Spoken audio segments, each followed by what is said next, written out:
स्वागत है आप सभी का दिशा क्लासेस ऑनलाइन यूट्यूब चैनल पर। आज हम देखेंगे कक्षा 10वीं का जो प्री बोर्ड का पेपर आया है 2021 का, वो पूरा सॉल्यूशन मैं आपके सामने लेकर आया हूँ और पूरा सोल्व करवाऊंगा। पूरे पहले क्वेश्चन से लेकर 26वें क्वेश्चन तक सभी आंसर्स आपको यहाँ पर मिलेंगे परफेक्ट तरीके से, तो आप ज़रूर देखें। और अगर इसके अलावा अगर आपको कोई दूसरा पेपर आया हो, जैसे कि अगर आपके पास ये पेपर नहीं आया हो, तो आप मुझे ज़रूर कमेंट में करें, क्योंकि इस बार क्या है कि बोर्ड की तरफ से ऐसे सेट बनाए गए A B C D, तो दूसरा सेट हो तो भी कोई दिक्कत वाली बात नहीं, बहुत जल्द मैं आपको दूसरा सेट भी अवेलेबल करवा दूंगा। ओके, लेकिन शायद क्या पता ये मिल जाए, तो ये पूरा देख लीजिए एक बार। ओके, इस प्रकार से क्वेश्चन आ रहा है पहला वाला। भैया इसमें पूछा गया है कि अगर ये स्थिति होगी तो क्या होगा। तो देखिए नॉट इक्वल टू सी वाले में आ रहा है, तो इसमें आ जाएगा कोई भी हल नहीं होगा। ओके, चलिए आगे बढ़ते हैं। पहले वाले में बी आ जाएगा, दूसरे में अल्फा डॉट बीटा मतलब शून्यकों का गुणनफल सी बटा ए आ जाएगा। आगे अपन बढ़ते हैं, एलसीएम इसमें यहाँ पर 4 हो जाएगा। हालांकि क्वेश्चन ही मिस्टेक है, लेकिन यहाँ पर इन्होंने दे दिया कि गुणनफल 32 है और एचसीएफ 8 है, तो एलसीएम क्या होगा, एलसीएम यहाँ पर 4 होगा। हालांकि ऐसा होता नहीं है प्रश्नों में, क्योंकि एलसीएम हमेशा बड़ा होता है, लेकिन अभी इसके अनुसार हमारा एक फार्मूला है संख्याओं का गुणनफल बटे एचसीएफ करोगे तो एलसीएम आ जाएगा, तो 8 चौक 32 उत्तर आ जाएगा इसका 4। ओके, आगे बढ़ेंगे। मूल बराबर और वास्तविक के लिए b² - 4 = 0। आगे बढ़ते हैं, डायरेक्टली मैं आपको आंसर्स बताता रहता हूँ। अगले वाले में डी आ जाएगा, a+n-1d। अगले वाला क्वेश्चन जो है सभी वर्ग समरूप होते हैं। अगले वाले में छेदक रेखा, फिर दो समांतर स्पर्श रेखाएं होती हैं, दो घनों को आपस में जोड़ने पर घनाभ प्राप्त होता है। आंकड़ों की सबसे सर्वाधिक बारंबारता वाले को हम बहुलक कहते हैं। आगे बढ़ते हैं सत्य असत्य में। असंभव घटना की प्रायिकता 0 होती, पहला सत्य, दूसरा सत्य और तीसरा भी सत्य, लास्ट के दोनों असत्य हैं इसमें। ओके, तो ये थोड़ा सा ध्यान रखिएगा। नेक्स्ट आगे बढ़ते हैं। एक शब्द में उत्तर हमारे पास जो आ रहा है, एक शब्द में उत्तर में हमारे पास जो पहला क्वेश्चन है, पहले क्वेश्चन में हमारे पास आ जाएगा कि प्रक्षेप की आंख से, तो ये वाला जो प्रश्न है इसका उत्तर आएगा दृष्टि रेखा। पूरा लिखना है आपको, दृष्टि रेखा, इसका उत्तर है दृष्टि रेखा। ओके, प्रक्षेप की आंख से वस्तु के बिंदु को मिलाने वाली रेखा क्या कहलाती है, तो दृष्टि रेखा। ओके, दूसरे रेखीय बहुपद की घात आपको पता ही है 1 होता है। ओके, और आगे बढ़ते हैं। इसमें इसका मान y बराबर 2 हो तो x का मान अगर आप निकालोगे तो 0 आएगा, x बराबर 0 जरूर लिखिएगा। चौथे वाले में अगर आप देखते हैं तो अधिकतम 2 होती हैं और इसका पूरा दूरी निकालोगे तो 5 मात्रक आएगा। ओके, आगे बढ़ते हैं। सही जोड़ी में हम आते हैं।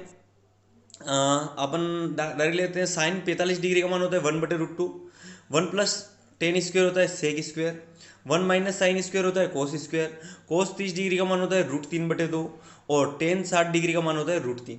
तो इस तरीके से आपको आंसर्स लिख देना है 31254। ठीक है, ओके, और ई वाले को छोड़ देना है। आगे बढ़ते हैं क्वेश्चन नंबर 6 की तरफ। पूरा सॉल्यूशन है क्वेश्चन नंबर 6। आपको इस तरीके से अभाज्य गुणनखंड कर देना है और इसके आगे आपको इस तरीके से पूरा सॉल्यूशन लिख लेना है। ओके, HCF इनका दो होगा।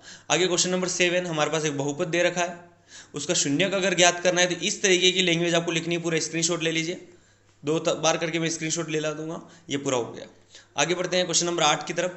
दूरी निकालनी है, ये दूरी सूत्र लगा देना है और x1 x2 y1 y2 लिख देना है और इन दोनों के बीच की दूरी आ जाएगी 32 और इसको अगर पूरा हल करोगे तो 4√2 मात्रक आ जाएगा। ओके, आगे बढ़ते क्वेश्चन नंबर 9। अगर PE की प्रायिकता है तो PE नहीं निकालना है, तो PE नहीं, यहाँ पर थोड़ा ध्यान दीजिएगा। ये ऊपर E के ऊपर बार लगा है। ओके, तो ये थोड़ा ध्यान देना है। तो PE बार निकालना है तो 1 - PE करना है। ओके, ये यहाँ पर ये नहीं है ना, ये वाली चीज़ है नहीं, यहाँ पर 1 - PE ही है। ओके, और इससे अपन आगे बढ़ेंगे तो P1 में से 0.05 गया तो 0.95 हमारा आंसर आ जाएगा। चिंता नहीं करें आप, मैंने परफेक्टली सभी आंसर्स देखे हैं अच्छी तरीके से, आप केवल आराम से इसको करने की कोशिश कीजिए। ठीक है, अगला क्वेश्चन हमारे पास 10वां, आपका पूरा सॉल्यूशन यहाँ पर है। ओके, फिर इसके बाद 11वां क्वेश्चन है हमारे पास टेन वाला। साइन ए और कोस ए निकालना है, एक त्रिभुज बना लेना है आपको और उसमें आप पाइथागोरस प्रमेय लगाकर आपको इसका मान निकालना है। तो हमारे पास कर्ण का मान आ जाएगा और फिर अपन इस तरीके से साइन का मान और कोस का मान निकाल पाएंगे। ओके, तो ये पूरा सॉल्यूशन आपके सामने है। आपके प्रश्न बैंक में भी सभी आंसर्स मिल जाएंगे। आपका जो प्रश्न बैंक मिला है बोर्ड की तरफ से, उसमें काफ़ी हद तक आंसर्स हैं, तो आप आराम से, अगर आपका पेपर ये नहीं है तो आप उनमें भी आराम से देख सकते हैं, आराम से आंसर मिल जाएंगे आपको। ओके, 12वें का आंसर आपके सामने है। XY दे रखा है और विभाजन बिंदु अपने को निकालना है। X का मान इस तरीके से आ जाएगा और Y का मान इस तरीके से आ जाएगा। ओके, आप स्क्रीनशॉट ले लीजिएगा। आगे बढ़ते हैं क्वेश्चन नंबर 13 की तरफ। क्वेश्चन नंबर 13 हमारे पास है और इसका आंसर इस प्रकार से कुछ है। ओके, यहाँ पर आपको केवल एक चित्र जरूर बनाना है, जो अब हमने नहीं बनाया, एक चित्र बनाना है यहाँ पर इस तरीके से, और दो स्पर्श रेखाएं, समांतर स्पर्श रेखाएं इस तरीके से बिल्कुल टच होती हुई बिल्कुल समांतर खींचना है आपको, आपकी बुक में मिल जाएगा। ठीक है, और इन दोनों का बिंदु बिल्कुल P और Q ऊपर लिख देना है, P और Q, और इनका नाम ABCD, इनका नाम लिख लीजिएगा। ओके, और एक किताब में मिल जाएगा आपको। ओके, तो इस तरीके से आपका परफेक्टली हमारे पास आंसर आ जाएगा। ओके, हमको समांतर सिद्ध करना है तो हम समांतर सिद्ध हो जाएगी, दोनों एकांतर कोण बराबर हो जाएंगे। आगे बढ़ते हैं क्वेश्चन नंबर 14 की तरफ। क्वेश्चन नंबर 14 पूरा सॉल्यूशन आपके सामने। त्रिज्यखंड का क्षेत्रफल का सूत्र होता है θ/360 πr²। पूरा यहाँ पर लगाना है और आंसर लाना है। ये आगे त्रिज्यखंड का क्षेत्रफल। क्वेश्चन नंबर 15 की तरफ बढ़ते हैं। क्वेश्चन नंबर 15 में 3√2 एक परिमेय संख्या, ये थोड़ा सा सरल है। √3 एक परिमेय संख्या, इससे ऊपर वाला जो है वो थोड़ा कठिन, थोड़ा बड़ा है, तो ये बहुत आसानी से हो जाएगा, तो ये वाला जरूर करिए। वो भी कर सकते हैं अगर आपको आता है तो। ओके, और इसमें सोल्यूशन आपको ये लिख देना है बस। ये आधा पार्ट यहाँ पर हो गया, थोड़ा सा और मैं आगे बढ़ता हूँ, और ये आधा यहाँ पर हो गया। ये पूरा सोल्यूशन हो चुका है। क्वेश्चन नंबर 16 की तरफ बढ़ते हैं। क्वेश्चन नंबर 16 में हमारे पास इस प्रकार से कुछ दे रखा है, शून्यकों का योग और शून्यकों का गुणनफल, और यहाँ से अगर अपन तुलना करेंगे तो हमारे पास एक द्विघात बहुपद इस प्रकार से प्राप्त हो जाएगा। आगे बढ़ते हैं क्वेश्चन नंबर 17 की तरफ। x धन y और x माइनस वाई को प्रतिस्थापन विधि से हल करना है।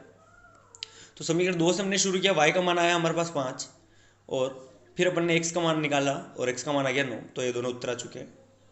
आगे बढ़ते हैं क्वेश्चन नंबर 18 की तरफ। गुणनखंड करना है, गुणनखंड कर लिया हमने, और शून्य यहाँ पर ये वाली लाइन आप चाहो तो मत लिखना, ये वाली लाइन नहीं लिखनी है यहाँ पर, ठीक है। ओके, आपको एज इट इज केवल यहाँ से यहाँ तक आना है, और इसके बाद ये वाला लिख देना है। ये हमारा जो है ना, ये बहुपद में होता है, ठीक है, दूसरे वाले चैप्टर में होता है, जबकि ये क्वेश्चन चौथे वाले का है। ओके, तो यहाँ से इस स्टेप के बाद आपको डायरेक्टली ये स्टेप लिखनी है। ओके, ये हमारे पास आंसर आ जाएंगे। मूल निकालने थे ना, तो मूल आ गया।